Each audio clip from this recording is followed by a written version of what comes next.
Okay, let's be honest. In our digital lives, we are just surrounded by tech terms that can feel like a totally foreign language. You hear stuff like cybersecurity, firewalls, breaches, and it can be a lot. So in this explainer, we're going to translate that language. We're going to give you the essential vocabulary to really navigate the online world with a lot more confidence. Have you ever been in a conversation where someone throws out words like breach, exploit, or firewall and you kind of just nod along feeling like you're missing something important? Trust me, you are not alone. The language of cybersecurity can seem super intimidating, but, and this is the key, understanding it is your #1 first line of defense online. So here's how we're going to break this all down. We've got 4 key parts. First, we'll get our bearings and map out the digital world we all live in. Then, we'll introduce the threats, the bad guys lurking in the shadows. After that, we'll arm ourselves with the digital defenses we need to stay safe. And finally, we'll get to the most important part of the whole system, you. Right. Before we can even think about defending our digital turf, we have to understand it. Think of this part as a little reconnaissance mission. We're going to define a few key landmarks in our digital environment because, well, you can't protect what you don't know, right? First up, the cloud. We hear about it constantly, but what is it really? Well, the simplest way to think about it is like you're renting computing power instead of owning it. This means companies, and even us as individuals, can access powerful servers, massive storage, and all kinds of software right over the internet, without having to buy and maintain all that expensive hardware ourselves. And the cloud isn't just one single thing. It actually comes in a few different models. You've got IaaS, which is kind of like leasing the basic digital real estate, the servers and the storage. Then there's PaaS, which gives you a whole workshop to build your own applications. And finally, SaaS, which is what most of us use every single day. Think of things like Google Docs or Spotify. It's the ready-to-use software. Next up is software. Here's a good way to think about it. If a computer's hardware is its body, then the software is its mind. It's the complete collection of instructions that makes everything work, from the operating system that manages your entire device to the apps you tap on 100 times a day. And finally, let's talk about a domain. If you've ever used a computer at your job or at school, you've almost certainly been part of a domain. It's basically a private, managed network where a whole bunch of devices are all connected and they're all governed by a central set of rules. It's how a big organization keeps control and security over all of its digital stuff. Okay, so we've mapped the terrain. We know the basic landscape. But here's the thing. This digital world isn't always a friendly place. So now it's time to understand the challenges we're up against. Let's meet the digital threats. In this crazy interconnected world of ours, every single device, every app, every time you log in, it can all be a potential doorway for an attack. These threats, they're not just some abstract idea. They are very real, and they are changing and evolving all the time. The most common weapon you'll find in a digital attacker's toolbox is malware. Just think of it as a big umbrella term for any software that's created with bad intentions, whether that's to steal your information, wreck your device, or just generally cause chaos. And this digital poison, it comes in a lot of different flavors. You've got viruses, which attach themselves to legit files. There are Trojans, which disguise themselves as something useful to trick you.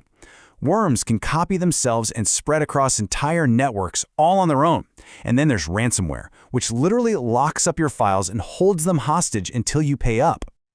So, how does this malware actually get into your system? A lot of the time, it's through something called an exploit. An exploit is a specific piece of code or a technique that a hacker uses to take advantage of a weakness, a vulnerability in a system. It's like a custom-made key that's designed to pick one very specific digital lock. And what happens when that exploit actually works? Well, that's when you have a breach. The digital walls have been broken down. It's the moment the thief successfully picks the lock and gets inside your house. Now they have access to your data, your files, and your network. But listen, it is not all doom and gloom. Seriously, we are not helpless against these threats. We have a whole arsenal of tools and strategies to fight back. So now, it's time to build up our digital defenses. Our very first line of defense is the firewall. You can think of it like a digital bouncer or maybe a gatekeeper standing at the entrance of your network. Its whole job is to inspect all the data traffic that's coming in and going out, and to block anything that looks even remotely suspicious or dangerous. And a firewall isn't just randomly blocking things. It's actually pretty smart. It uses several methods, like packet filtering, where it checks incoming data against the list of known threats. It also uses proxy services to act as a middleman, which prevents direct contact between your network and the outside world.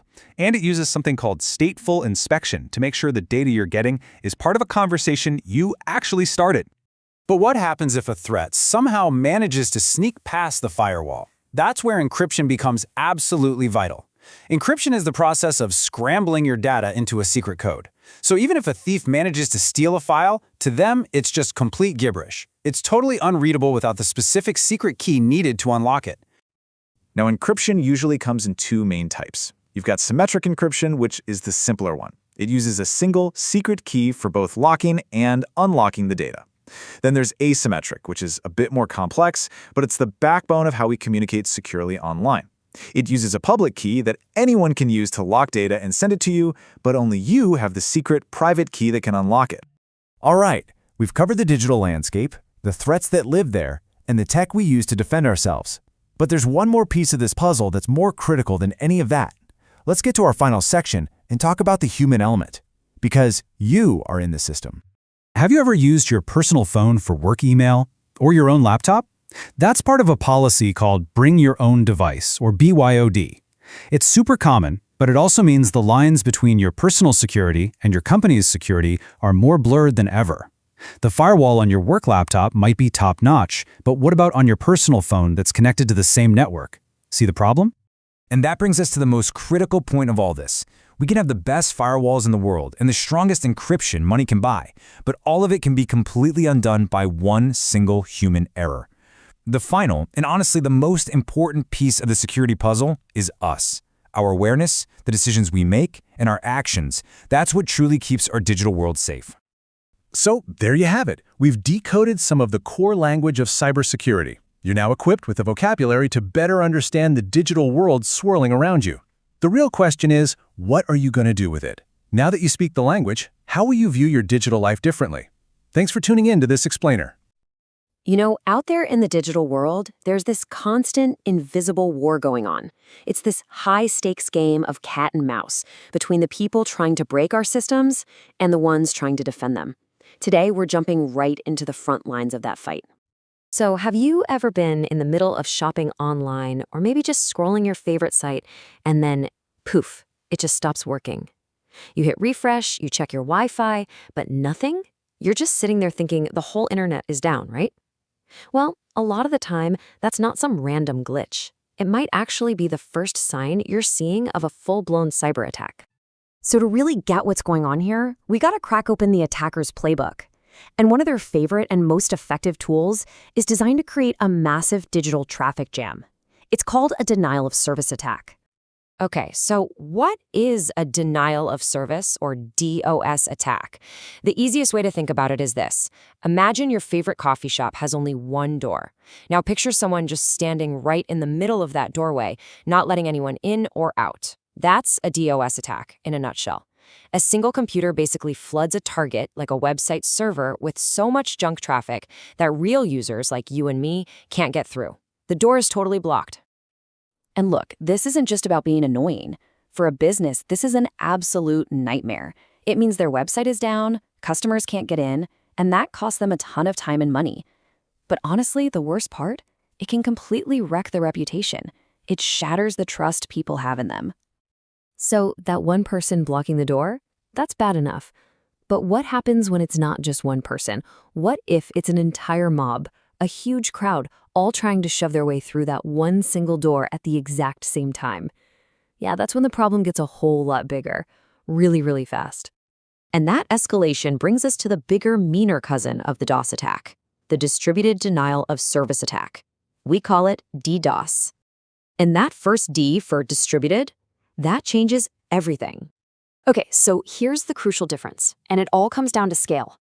A DOS attack, that's one-on-one. One computer hammering one target. But a DDoS attack, that's a swarm. We're talking hundreds, thousands, maybe even millions of computers, all ganging up on the same target at once. So instead of one person blocking the door, it's a coordinated flash mob intent on shutting the whole place down. You might be wondering, how on earth does one person control a whole army of computers? Well, they use something called a botnet, and it's kind of creepy. It's this huge network of hijacked devices. We're talking laptops, security cameras, maybe even your smart fridge, all infected with malicious software. The attacker then becomes the general of this zombie army, ordering them to attack. And the actual owners of these devices, they usually have no idea it's even happening. And I really can't stress this enough. A DDoS attack isn't just a little blip. These things can be relentless. They can hammer a target for days, or as you can see here, even for weeks at a time. I mean, can you just imagine an online store being totally offline for 2 weeks right before the holidays? The damage, both financially and to their reputation, would be absolutely catastrophic. All right, so that's the offense. And it sounds pretty grim, doesn't it? But here's where things get interesting. What if the best way to build a defense wasn't just building higher walls? What if it was to learn to think and even act just like the attackers? Well, that's exactly how the world of cybersecurity is fighting back. This quote right here, man, it just nails the entire philosophy of modern defense. To beat a hacker, you've got to get inside their head. You have to use their own tricks, their own tools, their own mindset to find your own weaknesses before they do. This whole practice is called penetration testing, or pen testing for short. The best way to think about it is like this. You hire the world's greatest locksmith, not to build you a new lock, but to try and break into your own house. They'll jimmy the windows, they'll pick the locks, they'll find every single weak spot, so you can fix it before a real burglar shows up. That's exactly what pen testers do, but for digital systems. But hey, just like a house has a front door, back door, windows, maybe a basement entrance, a digital network has tons of different ways it can be attacked. So pen testing isn't just one thing, it's a whole playbook of different kinds of tests, each one designed to check for vulnerabilities from every possible angle. So at a high level, these tests really fall into 3 main buckets, and each one is simulating a totally different kind of threat. You've got tests that come from the outside, tests that start on the inside, and tests that focus right on the apps we're all using every single day. So first up is the external test. This is the classic Hollywood hacker scenario, right? You've got an ethical hacker who sits somewhere out on the internet and does everything they can to break into the company's network, exactly like a real attacker would. They're basically checking all the digital locks and windows from the street. But what if the threat isn't outside? The internal test starts from a totally different premise. It simulates what could happen if a hacker is already inside the network. Or, even more common, it mimics what a malicious insider, say a disgruntled employee with a grudge, could do. It answers that scary question, what's the worst that can happen if the bad guy is already in the building? And finally, there's the web application test. Think about all the ways we interact with companies online, through their websites, customer portals, all those online tools. This test zooms in specifically on those applications. It hunts for security flaws in the code or the design that could leak sensitive data. It's all about making sure the digital front door that all your customers use is actually secure. So when you step back and look at both sides of this, from the brute force chaos of a DDoS attack to the clever, methodical work of a pen test, one thing becomes crystal clear. The old way of just sitting back and waiting for an attack isn't going to cut it anymore. To truly, deeply protect a system, you have to learn to think like the very person who's trying to tear it down. Which leaves us with a really fascinating question to chew on. As the attackers get smarter and more sophisticated, our defenses can't just be a passive wall. They have to be active, intelligent, even aggressive. So in this never-ending digital arms race, maybe that old saying is more true than ever. Maybe the best defense really is a good offense. Okay, so when you hear the word hacker, what's the first thing that pops into your head? Probably some shadowy figure in a hoodie, right? Surrounded by all these glowing screens. But the real story is so much more complex, and honestly, way more fascinating. We're going to break down this whole world of hackers, separating the good from the bad, and we'll even see that the line between them, well, it can get pretty blurry. Yeah, this. We've all seen this image, or something just like it, a million times in movies and on TV. You know, the lone wolf cyber criminal who can bring down entire governments from some dark basement. It's basically become the universal symbol for hacking. But is that really what a hacker is? Is it always about just causing chaos and doing bad things? No way. That stereotype barely scratches the surface. The real story is filled with digital guardians, online protesters, and yeah, even organized crime. It is so much more nuanced. And that brings us to the absolute most important distinction in the entire cyber world: intent. Seriously, it's all about intent. You can have two people using the exact same skills, the exact same tools, but their motivation is what separates the hero from the villain. Are they trying to cause damage, or are they trying to find weaknesses to build stronger defenses? That's the key. So let's start with the side that most people are familiar with. We're going to dive into the different kinds of bad actors, the ones whose goal is to cause damage or steal stuff for their own benefit. First up, we've got the black hats. These are the hackers that fit that Hollywood stereotype perfectly. They are the quintessential villains of the digital age, driven by personal gain or sometimes just pure malice. Black hats are actively looking for security holes to exploit for their own benefit. Sometimes they work alone, but they can also be like digital mercenaries, selling their skills to the highest bidder on underground markets, like the kind you find on the dark web. Next up, we have the script kiddies. They're called this because, well, they don't really have the skills to write their own complex code or scripts. But don't let that name fool you. They can still cause a whole lot of chaos using someone else's tools.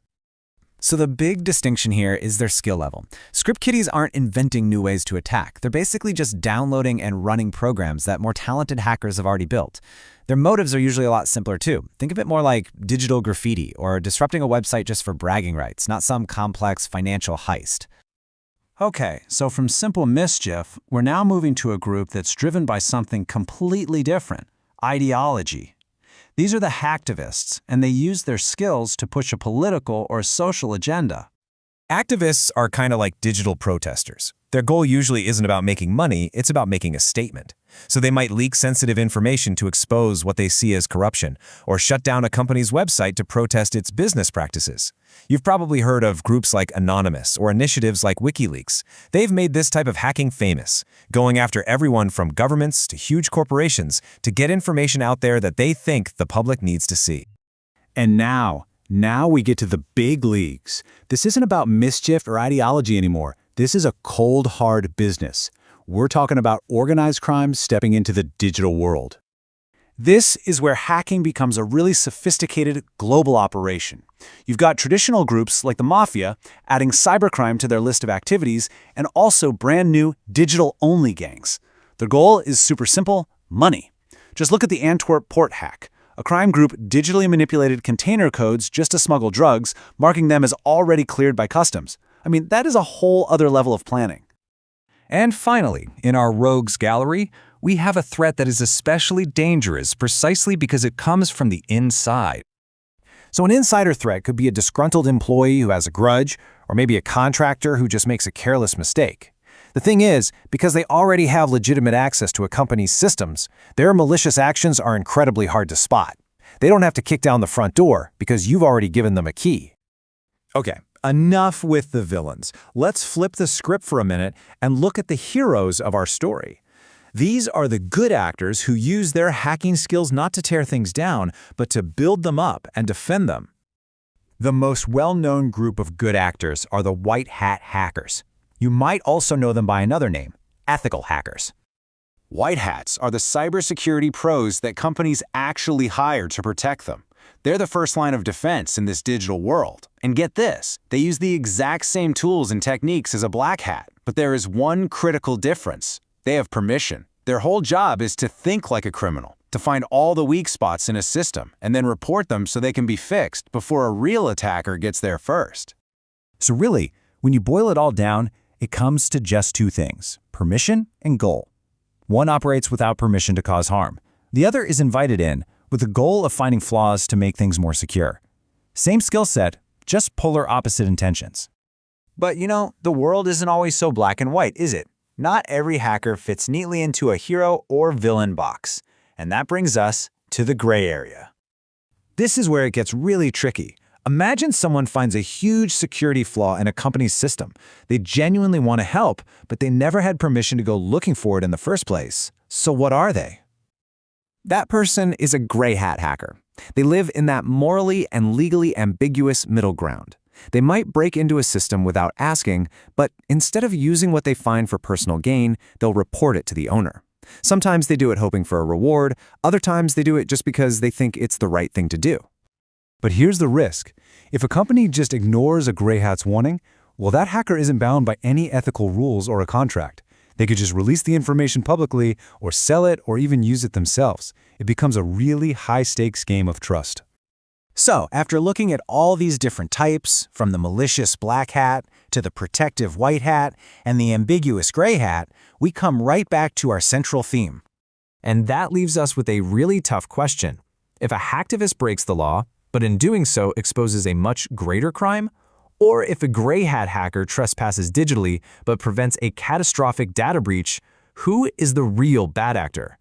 The next time you hear the word hacker, remember, it's not just the action that defines them, but the complex intent behind it.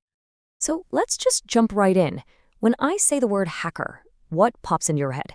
For most people, it's that classic movie scene, some person in a hoodie hunched over a keyboard in a dark room, with that green code just cascading down the screen. But is that really the whole picture? Yeah, this is the image, isn't it? The cybervillain, the person whose only goal is to steal your stuff or just cause chaos. Hollywood has done a fantastic job of selling us this idea of the digital bad guy, lurking in the dark corners of the internet. But what if we flip that on its head? What if that person with those exact same skills is actually a hero? What if they're the one stopping the bad guys, the one protecting us? That's what we're going to unpack right now. Okay, so this is really the heart of it. The first thing you've got to get your head around is that the heroes and the villains in cyberspace, they look surprisingly alike. In fact, just by watching what they do, it can be almost impossible to tell them apart. And this right here is the fundamental issue.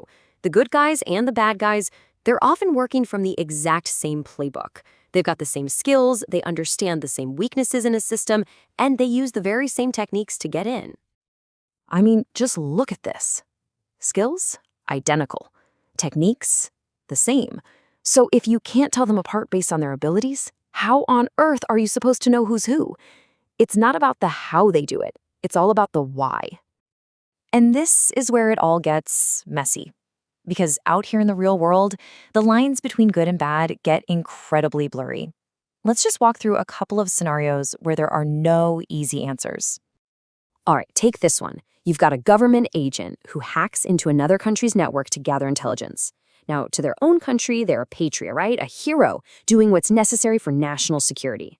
But to the country that got hacked, they're a criminal, an enemy. It's all about where you stand. Or what about this? A group, maybe like Anonymous, leaks a bunch of internal files that expose some huge corporate scandal. Are they brave whistleblowers fighting for the little guy, or are they just digital vigilantes who've decided they're above the law?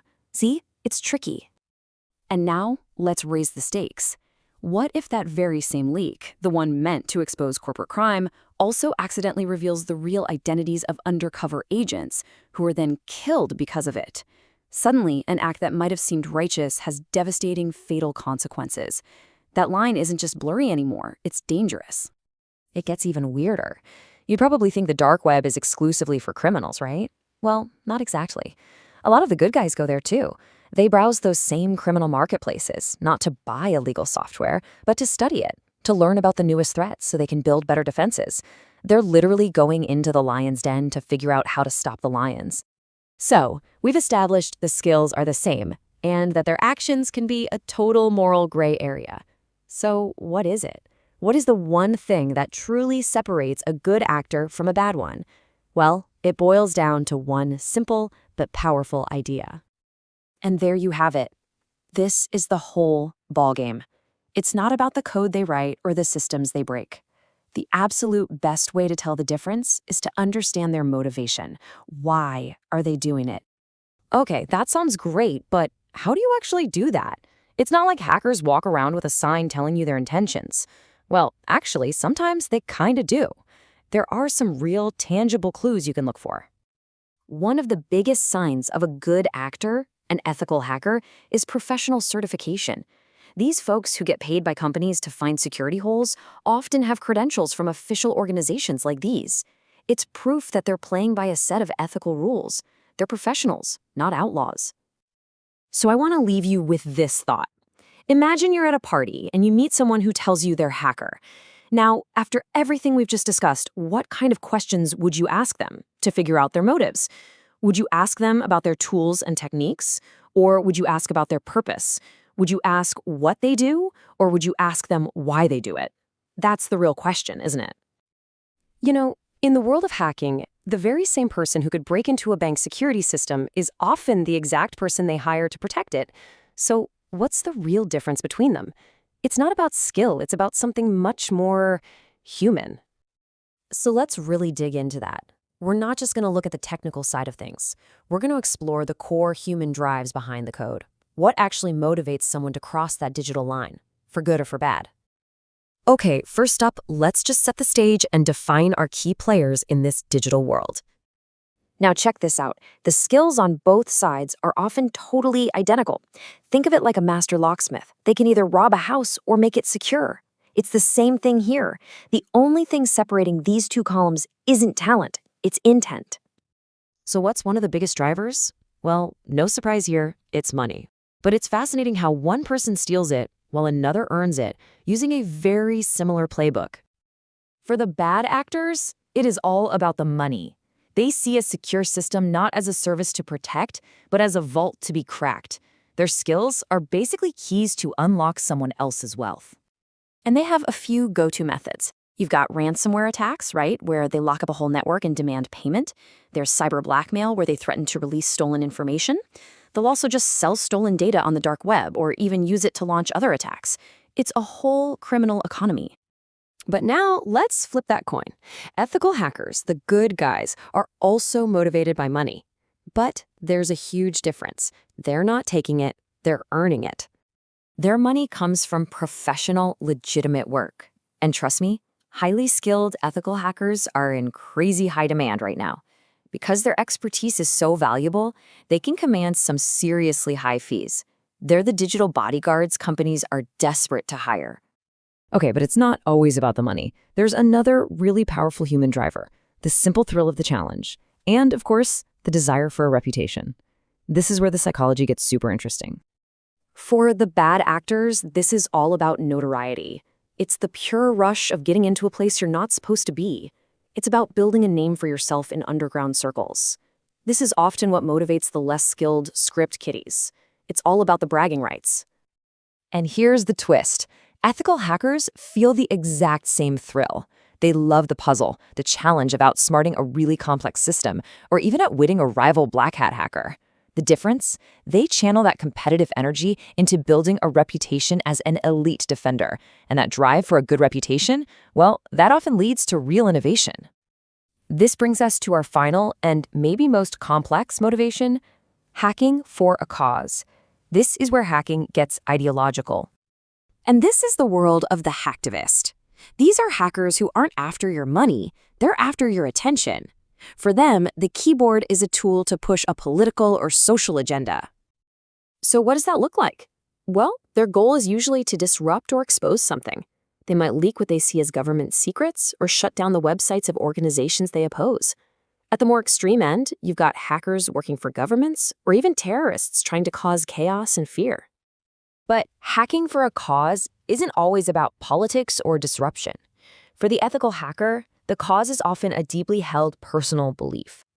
It's a fundamental desire to just improve things, a personal conviction that what the black hat hackers are doing is just plain wrong. It's this powerful drive to make the internet a safer place for everybody, for you and for me. It's a personal code of ethics in action. So, after all that, when we put it all together, what's the big takeaway from this little dive into the hacker's mind? It really boils down to three things: money, reputation, and belief. These aren't digital concepts, they are deeply, fundamentally human motivations. And we've just seen how those exact same drives can lead to outcomes that are worlds apart. And that's really the heart of it all. The technical skill itself is neutral. It's the intent behind it that makes all the difference. It's a pretty powerful reminder that the most important code we're talking about isn't the one on the screen. It's the moral code inside the person at the keyboard. Today, we're diving into something that affects all of us, our digital weak spots.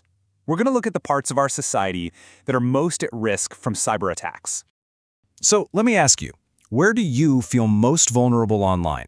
Is it your email, maybe your social media, or that online banking app you use every day? We all kind of have this gut feeling about our own digital weak spots, right? But here's the thing. It's not just about you and me. The really big vulnerabilities, the ones that can cause massive problems, they're not personal. They're systemic.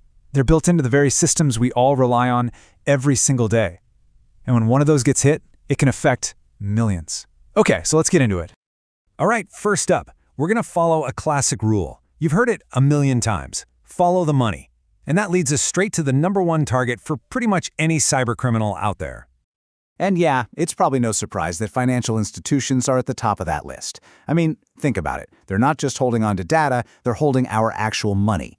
For a hacker, breaking in here isn't just a win, it's a direct, instant payday. So why are they such a big target? Well, the threats are coming from all sides. You've got everything from simple malware trying to skim your credit card number, all the way up to these super sophisticated, complex attacks from organized crime rings or even other countries. But at the end of the day, the goal is always the same. Get a direct line to the cash. Okay, so we've talked about our money.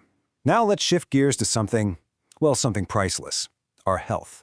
Because believe it or not, the stakes get way, way higher when cyber attacks start hitting our hospitals and medical systems. Yeah, the healthcare sector, it's a massive target. And honestly, it's a terrifyingly vulnerable one. An attack here isn't just about losing money or data. The consequences can literally be life or death. So what is it that makes healthcare so wide open to attack? Well, for starters, these places are absolute gold mines of data. They've got our entire medical histories, sure, but they also have our home addresses, our financial info, everything. And to make matters worse, a lot of these hospitals are huge, complex organizations that can be really slow to react. You end up with this perfect storm of incredibly valuable data protected by, frankly, not so great defenses. And look, this isn't just some what-if scenario. This has actually happened. Back in 2017, this exact nightmare played out in a really devastating way. A virus, a piece of malware called WannaCry, just tore across the internet, and one of its biggest victims was Britain's National Health Service, the NHS. WannaCry was a really nasty piece of work called ransomware. Here's how to think about it. Imagine someone breaks into your house, but instead of stealing your stuff, they lock it all inside a giant safe that they brought with them. Then they turn to you and say, if you want the combination to get your stuff back, you have to pay me. That's exactly what ransomware does, but with your digital files. It encrypts everything and holds it hostage until you pay up. And the effect on the NHS was just catastrophic. Suddenly, computers were completely locked down, doctors couldn't get to patient files, critical medical equipment just stopped working. And in the middle of all that chaos, an unbelievable 19,000 patient appointments had to be canceled. I mean, that's putting people's lives on the line. The financial hit for the NHS was just massive. Once you add up the costs for cleanup, for the lost time, all the emergency fixes, the final bill was estimated at £92 million. Just staggering. But it didn't stop in the UK. This was like a digital plague. As WannaCry spread to 150 different countries, the total damage estimates skyrocketed to a jaw-dropping $4 billion globally. And here is the absolute worst part of this whole story, the most infuriating detail. The entire thing could have been prevented. 2 full months before the attack, Microsoft actually released a security update, a patch, that closed the exact vulnerability the hackers used. But thousands of organizations, including parts of the NHS, just hadn't installed it. They left the digital door wide open. Okay, so a hospital crisis is obviously a huge, dramatic event. But big risks are also hiding in plain sight, in the places we go every single day without even thinking about it. I'm talking about places like schools, from your kids' elementary school all the way up to major universities, and all the stores we shop at, whether it's online or down the street. Both of these sectors are constantly collecting enormous amounts of our personal information. And, each one has its own special weak spots. Schools, for example, have all this sensitive personal data, but they often have pretty small budgets for cybersecurity, which makes them look like an easy target. Retailers, on the other hand, have a different problem. They're managing huge amounts of data from all over the place, and they often have high staff turnover. And that opens the door for a different kind of threat, insider attacks. And this brings up a really key distinction we need to make. The difference between an external attack and an insider attack. WannaCry, that was a classic external attack, right? Bad guys from the outside breaking in. But then you have something like the 2014 data breach at the UK supermarket Morrisons. That was an inside job. A single unhappy employee, literally just copied the personal data of thousands of his coworkers and walked right out the door. In that case, the threat was already inside the building. Okay, so last but certainly not least, let's talk about the very bedrock of our modern world, the invisible systems and networks that power our entire society. What happens when our manufacturing plants and our essential utilities get attacked? Yeah, think about it. From the factories that build everything we use to the power grid that keeps our lights on and our houses warm, all of these sectors are becoming more and more digital. And that means they're becoming more and more vulnerable. And the threats here are, well, they're existential. For a manufacturer, it's not just about someone stealing your designs. A hacker could shut down an entire production line. But for utilities, the stakes are even higher. The power grid, our water supply, these are prime targets for foreign governments or terrorist groups who want to cause widespread panic and chaos. So, we've looked at finance, healthcare, retail, our core infrastructure. After all that, what's the big takeaway? Is there a pattern that connects all of these digital weak spots? Let's just pull it all together for a second. You can see that each sector really does face its own unique kind of threat. For the financial sector, it's organized crime going after our bank data. For healthcare, it's ransomware criminals holding patient records hostage. For retail, a big threat is disgruntled employees from the inside. In manufacturing, it's industrial spies trying to steal secrets. And for our utilities, the main threat actors are foreign governments looking to disrupt our entire way of life. So that leaves us with this one big question. Our entire world is built on this foundation of data and digital systems. And as we've just seen, that foundation has some serious cracks. So how do we protect it? This isn't just a job for cybersecurity experts anymore. It's a fundamental challenge for every single one of us. How do we secure the very systems that we depend on for everything? All right, let's talk about cyber attacks. But we're going to go way beyond the usual picture of some hacker in a dark room. We're going to get into what really drives these things. And trust me, it's a lot more complex and, frankly, a lot more interesting than you might think. Let's get into it. So, let me just ask you this. When I say cyber attack, what's the first thing that pops into your head? For most people, right, it's about stealing money, a digital bank job. But is that really the whole picture? Is it always about the cash? That's what we're going to do today. We're going to peel back the layers here, one by one. We'll start with the most obvious reason and then dig our way down to the really complex and honestly fascinating stuff that motivates people. Okay, so layer one. This is exactly what you are probably thinking of. It's the big one. It's the main driver behind the vast majority of cybercrime out there. And yep, it's all about following the money. And you'd be absolutely right. You look across every single sector. It doesn't matter if it's healthcare, retail, you name it, the data is clear. The number one reason for an attack is just plain old profit. So that first instinct, yeah, it's spot on. So you really have to get this. For a huge number of these attackers, this isn't a hobby. It's a business. It's their 9 to 5. And the end goal is simple. It's all about the payday. But how exactly do they make that happen? Well, it usually comes down to three main strategies. First, you've got the most direct route, just breaking into bank accounts and taking the money. Then there's the one you've definitely heard about, ransomware. They lock up all your important files and demand a payment to get them back. And finally, you have the classic con, deception, tricking someone into sending money by pretending to be someone they trust. Three very different methods, all leading to the same place. Okay, so let's peel back another layer, because once you get past the simple money grabs, the motivations, well, they start to get a lot more personal. We're talking about corporate rivalries and just plain old human emotions, like revenge. And this is where it gets really interesting, because you see this clear split. On one side, you've got industrial espionage. This is purely business. One company hires an attacker to steal secrets from a rival. We're talking formulas, client lists, that kind of thing. It's all about getting a leg up on the competition. But on the other side, it's personal. You have the insider, a former employee who feels wronged. They're not after money. They want revenge. They want to leak data and just embarrass the company as much as possible. All right, time for the final, deepest layer. This is where the targets get massive. We're talking governments, critical infrastructure, and the motivations, they get incredibly complex. It's a messy mix of politics, patriotism, and sometimes just pure ego. I mean, just think about it. When the target is a whole government, the stakes are just astronomical. The why behind these attacks can be anything from trying to change the world to serving your country, or even just proving that you're the smartest person in the room. So, first up in this group, you have the hacktivist. You can think of them as digital protesters. They're not in it for cash, they're driven by a cause. They might be trying to expose what they see as government corruption by leaking documents, or maybe they just shut down a system to protest a policy they think is evil. It's all about making a statement. Then, things get a lot more serious. You have the foreign agent. This is state-sponsored hacking. We're talking about digital spies who work directly for a government. Their mission? Steal state secrets, gather intelligence on other nations, or even test the defenses of critical systems like the power grid, just to see how they work, in case of a future conflict. And last but not least, you have the thrill seeker. For this person, it's not about money, it's not about politics, it's a game. It's about the challenge. They target the most secure systems out there, like government networks, just for the adrenaline rush and the bragging rights. A successful hack builds their reputation, and get this, it can actually be a way to show off their skills to potential employers on both sides of the law. So, we've gone from simple cash grabs to corporate espionage to ideology and pure ego. But so what?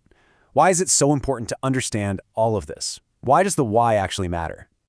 Because as we've seen, it's not just one thing. It's a whole spectrum of motivations. And knowing where an attacker falls on that spectrum, well, that's everything when it comes to defense. And that right there, that's the whole point. If you understand what an attacker wants, you can start to predict what they're going to do. Someone looking for revenge is going to behave very differently than a spy looking for secrets.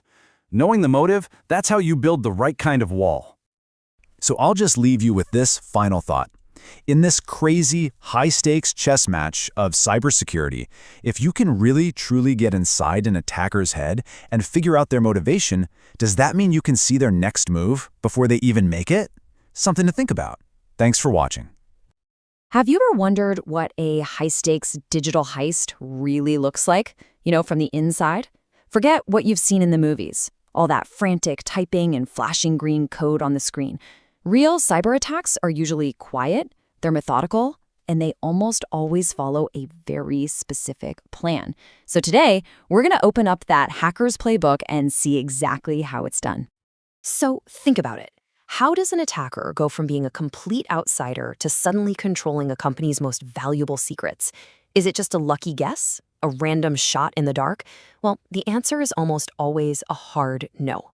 The truth is, these attacks aren't chaotic at all. They're campaigns, and they're planned with almost military-like precision. It doesn't matter if the target is a huge global bank or just a local business, the attackers follow a surprisingly consistent set of steps. And that's the blueprint we're going to walk through today. And that blueprint has a name. It's called a cyber kill chain. It's basically a framework that breaks down an entire attack into a sequence of stages. And look, understanding this chain is the key to seeing not just how these things happen, but also where the opportunities are to actually stop them. So for this explainer, we're going to walk through the 4 major phases of that playbook. Just like any good heist movie, it all starts with casing the joint. But, in the digital world, attackers aren't sitting in a van across the street with binoculars. Nope. They're gathering a mountain of intelligence. And often, the target never even knows they're being watched. This first stage is all about reconnaissance. Think of the attacker as a kind of digital detective, just patiently piecing together a complete puzzle of their target. They're mapping out everything, the people, the technology, the defenses. And the most important part? All of this is happening in complete silence, long before a single line of malicious code ever gets sent. And you might be really surprised by how much of this information is just out there, in the open. It's not locked away in some secret vault. Attackers are harvesting email formats right from company websites, they're scraping employee names and job titles from LinkedIn, and they're using standard everyday network tools to gently probe for any weaknesses. They're just looking for that one unlocked window, that one weak password, or an unpatched system, any small crack they can use to get in later. Okay, so once all the homework is done and they've found a weakness, it's time to make a move. This next stage is the digital equivalent of picking the lock and slipping inside, hopefully completely unnoticed. And this whole sequence can happen in just a few minutes. It starts with weaponization. That's where the attacker either builds or just buys a tool, like some malware hidden inside what looks like a totally harmless document. Next up is delivery, getting that weapon to the target. Then comes the exploitation. The victim clicks a link or opens a file, and bang, the malicious code springs to life. And it all leads to installation, where the malware plants a backdoor, basically giving the attacker a permanent key to the kingdom. And the way they deliver it is often shockingly simple. I mean, we are not talking about some super complex technical wizardry here. It's a phishing email that looks exactly like one from your boss. It's a fake login page for a service you use every single day. Or it could even be a USB stick just dropped in the company parking lot, counting on someone's curiosity to get the best of them. All right, so the attacker is in. But listen, getting through the door is only half the battle.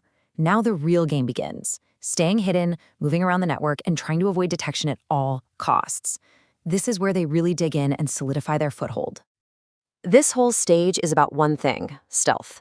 The attacker sets up what's called a command and control channel. It's like a hidden lifeline back to their own servers, letting them send commands remotely. And at the same time, they start actively covering their digital tracks. This is called anti-forensics, and it's basically the digital version of wiping away fingerprints and getting rid of any evidence that they were ever there in the first place. They literally become a ghost in the machine. They might delete logs that would show their activity or change timestamps on files to make them look completely untouched.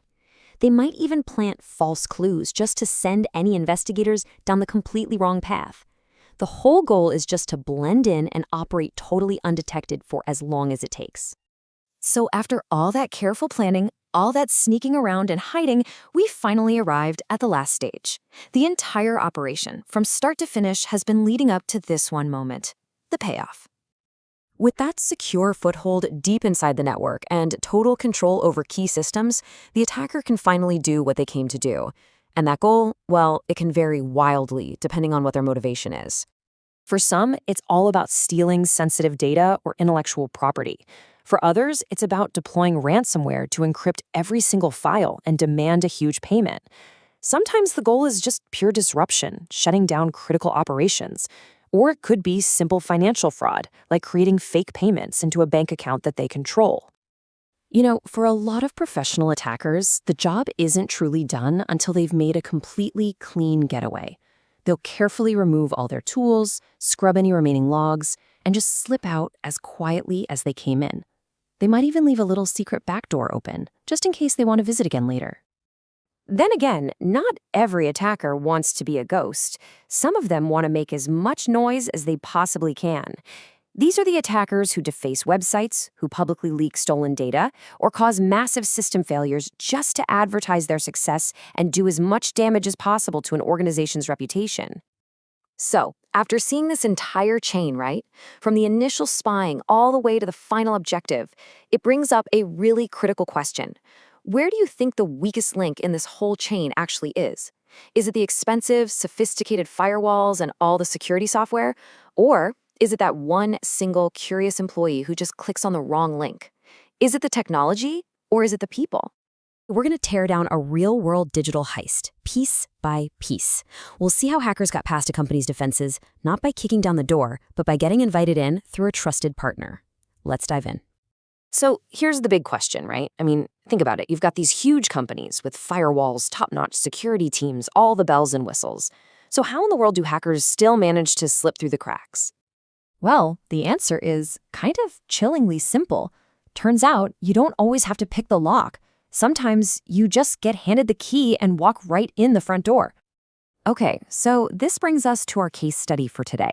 We're talking about a big company over in the UK. Now, these guys, they thought their internal security was rock solid, but they had this one little crack in their armor. And it was in a place they just weren't looking, their own corporate website, which, get this, was managed by somebody else. And that right there, that's the key to this whole thing. See, the attackers were smart. They didn't try to bash down the main gate. Nope, they looked for a side entrance. They found out the company's website wasn't even run by them. It was run by this other provider. And that provider, well, that was the weak link they were looking for. So there's a word for this kind of weak link, right? It's called a vulnerability. Just think of it like a tiny crack in a castle wall. And in this case, that service provider had a well-known crack in their system, just sitting there waiting for someone to take advantage of it. All right, so the stage is set. Now let's get into the juicy part, the play-by-play of the actual heist. We're going to walk through exactly how these attackers turned that one tiny crack into a massive breach of the entire network. What's so wild about this is that professional hacks like this aren't just random chaos. They follow a playbook, a process that folks in the industry call the cyber kill chain. It's this super methodical set of steps. So let's break down how each of these stages played out right here. Okay, step 1. It all starts with a little bit of homework, the reconnaissance or survey stage. The attackers were basically digital spies. They scanned the company's entire online footprint, and bingo, they found what they were looking for. That corporate website, not hosted by the company itself, but by an outside provider, a provider that had a known documented security flaw. Jackpot. All right, next up is weaponization. Time to build the weapon. And this wasn't some off-the-shelf virus. Oh no. This was a custom-built script that they snuck right onto the company's own website. But here's the genius, or evil genius, part. The script was programmed to do nothing unless you were visiting from inside the company's own network. It was a digital trap laid specifically for the employees. So now we get to the delivery. The trap is set, and all the attackers have to do is wait. And sure enough, employees, just going about their day, visit their own company website. I mean, what could be safer, right? And boom, that's when the hidden script wakes up and silently downloads malware right onto their computers. And just how bad was it? The sheer scale here is kind of mind-blowing. Before a single alarm bell even had a chance to ring, over 300 computers inside the company were infected, just like that. The attackers weren't knocking at the door anymore. They were in the house. Okay, so once they're inside, the malware gets to work. This is what we call the exploitation phase. It immediately starts sniffing around, grabbing network information, system details, all the good stuff, and shipping it all back to secret servers controlled by the attackers. They're basically drawing themselves a detailed map of the entire network from the inside. And that brings us to the final stage, command and control. See, just getting in wasn't the goal. They wanted to own the place. So they used that initial foothold to dig in deeper, installing more tools, creating backdoors so they could get back in anytime they wanted, and then they started looking for the big fish. We're talking system admins, the people who have the keys to the entire kingdom. So yeah, the attackers are in, they're moving around freely, escalating their control. From their perspective, it's mission accomplished. But the story isn't over yet, because now we get to see how the whole thing started to fall apart for them. This is the moment the tables start to turn. I mean, let's be clear, the attackers got in. The breach was 100% real, but they weren't ghosts. Their digital footprints were there, and the company's internal defenses, while bypassed at first, were about to wake up and fight back. So how'd they do it? How'd they fight back? Well, first, their network security monitoring tools finally flagged something weird. All this data quietly sneaking out of the network. That was the first alarm. And here's the crucial part. The company had an incident response plan ready to go. They didn't waste time panicking. They just activated the plan, started digging through system logs, and running forensics on computers to figure out what the heck happened. It was that preparedness that saved them from total disaster. Look, finding the breach is one thing, but cleaning up the mess and making sure it never, ever happens again, that's the real mountain to climb. And honestly, this is where the biggest lessons were learned. First things first, the cleanup. To be absolutely positively sure that every trace of this malware was gone, they had to wipe all 300 plus of those infected computers. Just nuke them. And then restore everything from clean backups that were made before the attack ever happened. Man, if that isn't a perfect example of why backups are so important, I don't know what is. But the biggest lesson here wasn't even about the tech. It was a huge shift in how they thought about security. The old way was just trusting your partners, assuming they had their act together. The new way, no way. Now it's about holding those partners to the exact same tough security standards you hold for yourself. It's not just trust anymore. It's trust and verify. And this wasn't just some memo that got sent around. They took real, concrete action. They went right back to that website provider and they rewrote the contract. They literally added mandatory security rules into the legal agreement. From that day forward, security was no longer an afterthought. It was a non-negotiable part of doing business with them. And really, that kind of leaves us with one big question to chew on, doesn't it? This whole massive breach happened because of a relationship that was built on trust. It really makes you stop and think, right? In our own lives, both at work and at home, who are we trusting with our data? Are all those partners, all those apps, all those services we use, are they really as secure as we just assume they are? It's a heck of a question to ask in the world we live in today.